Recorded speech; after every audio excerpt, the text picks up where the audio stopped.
Okay, so you got your skill, you have a problem you're going to solve with your skill, and you're going to give it to a customer. So this is what I want you to do.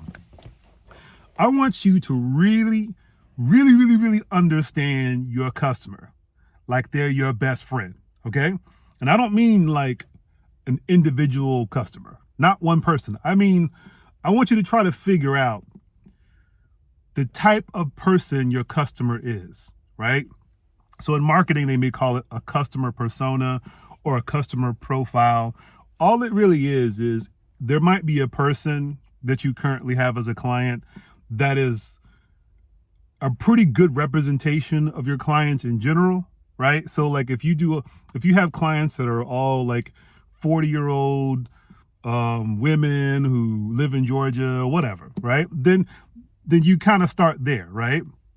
The idea is you want to understand this typical client so much that you can anticipate her needs, okay? So what you want to do is get as detailed as possible. Like, okay, how old is she? What's the gender? How old? Like, what's the age bracket? What religion? What sports do they like? What sports teams do they like? Like, really get to know them. Like, know them better than your best friend, right?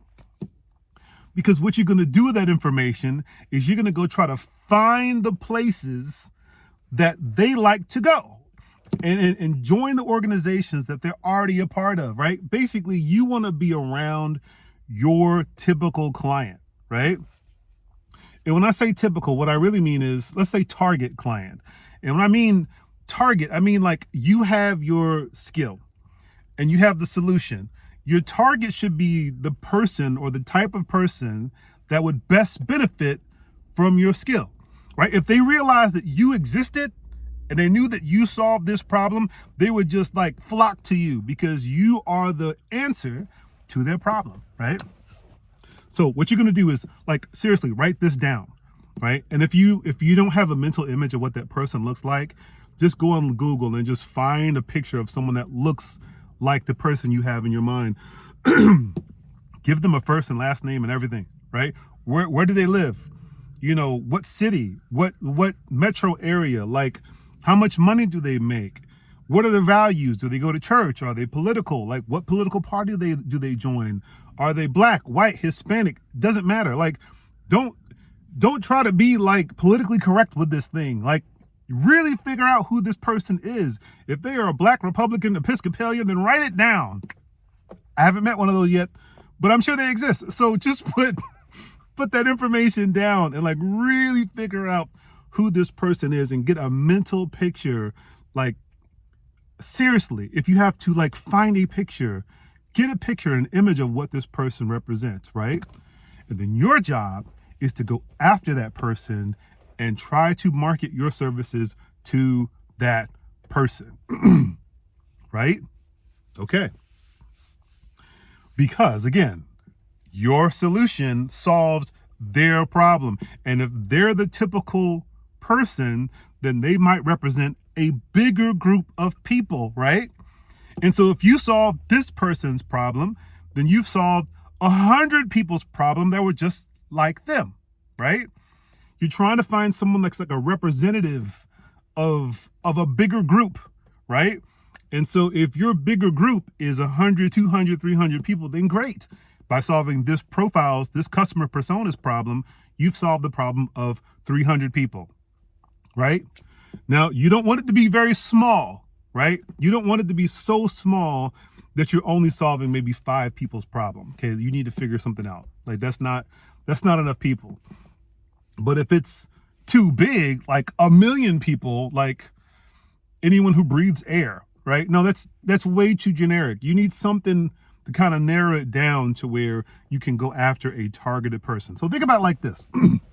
Think about like you're hunting deer, right? But instead of shooting at them, you're going to offer them pancakes, okay? Because you found out from talking to your deer buddies that they really love pancakes, okay? So, right, you're going to go find where the deer like to hang out, and you're going to approach one of them and then offer them pancakes. And they're going to be all like nervous and stuff because they don't really know your intentions. But when you offer them pancakes, they'll be like, whoa, how did you know? How did you know I like pancakes? You're like, well, I did my research, right? And so then when you walk away, the other deal will come around and say, hey, who's that guy? And whoa, where'd you get the pancakes from? And then it'll be like, this guy just came and just randomly gave me these pancakes. But, I'm not going to share with you, so you're going to have to get your own, right?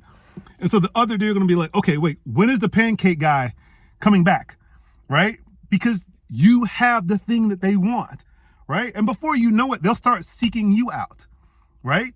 The deer will refer his other deer buddies to find you because you're the pancake guy and you have the thing that they want. And no one else has really been addressing it. No one's been giving deer pancakes, right? But you found out that they like pancakes and you're the only person giving them what they asked for, what they really want, right? Someone took the time to figure out that deer love pancakes, right? So here's what's so crazy.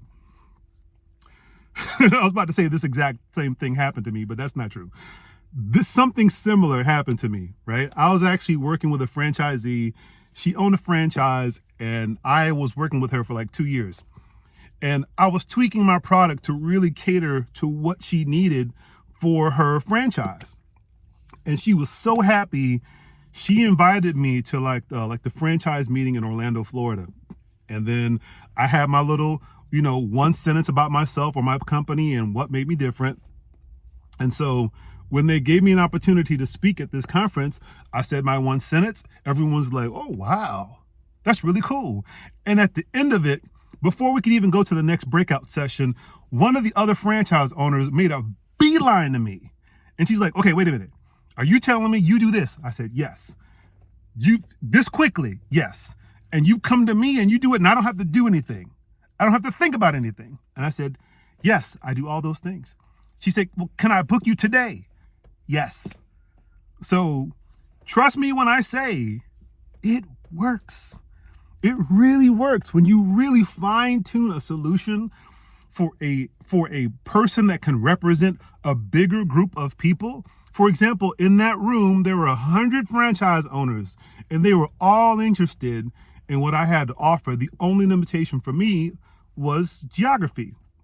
I was in the Southeast and some of these franchise owners were in like New York and LA, and they just it wasn't feasible for me to travel all the way over there to provide that service, okay? But anybody in the Southeast, where I live, fair game. And I picked up 2 clients that day, and one of them is actually still a client, and that was 10 years ago. It absolutely can work. There's real power in writing down exactly who your target client is. And don't get this confused with an ideal client, okay? The ideal client gives you a bunch of free money. You don't have to do anything. That's the ideal client, right? They never call you. They just give you a bunch of checks. Don't get it confused with ideal client. Just the target client, the client who would best benefit from using your service. You are the answer to their problem. And by using you, they get rid of a bunch of headaches. Because, for example, the person who made a beeline for me, her husband was doing a lot of the photography and video for this event she was doing, right? And so anytime she did the event, the husband just dreaded this thing because he had to do all this extra work on top of trying to be a supportive husband. So when he met me, he pulled me to the side and said, Alex, I just want to thank you personally, because if you weren't here, I would have to do it. And so now I can just be a supportive husband and not have to be a worker, right? And so I don't want to say I helped their marriage. That I don't know that, but he was way happier that he didn't have to do this thing, and it actually took a stress off of her because now she didn't have to lean on her husband to try to do this extra work on top of the emotional support, whatever. Like basically, everybody won. I got money. I got a good client. I really love these people. I mean, when the pandemic happened, I was checking in on them. They checked in on me. Like, they're more than just customers. And I think that's kind of the bigger point here. When you really understand your client, they're not just sales opportunities. They're people. They're people you like. They're people you like and you want to hang around and you want them to win. And so the more information you know about their fears, their concerns, their their problems, their challenges, they like the things that they typically have issues with. And if you can solve those things, you won't just get a client, you'll actually get a friend. Okay? And trust me, when you're on your own as a self-employed person, it's lonely. There's a lot of time just staring at a computer trying to figure out things and do administrative work. And if there's someone who calls and checks on you and just says, how you doing? And or you have an event where you see them again, they're not just your client. They become your friends, you know?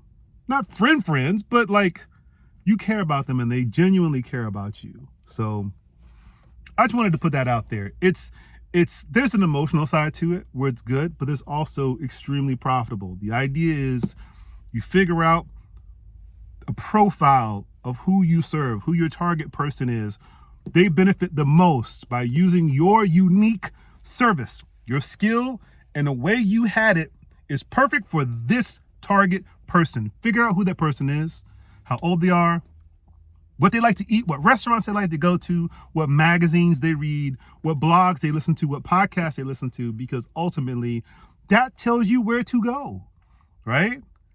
If you're trying to hunt deer to give them pancakes, not shoot them, if you know that they're going to go to this pond, well, you need to be at the pond.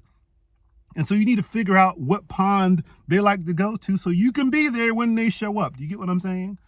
So the more you know about your target client, the easier it is to find them, the easier it is to talk to them, the easier it is to give them pancakes. Okay? All right. Y'all take it easy. See you next time.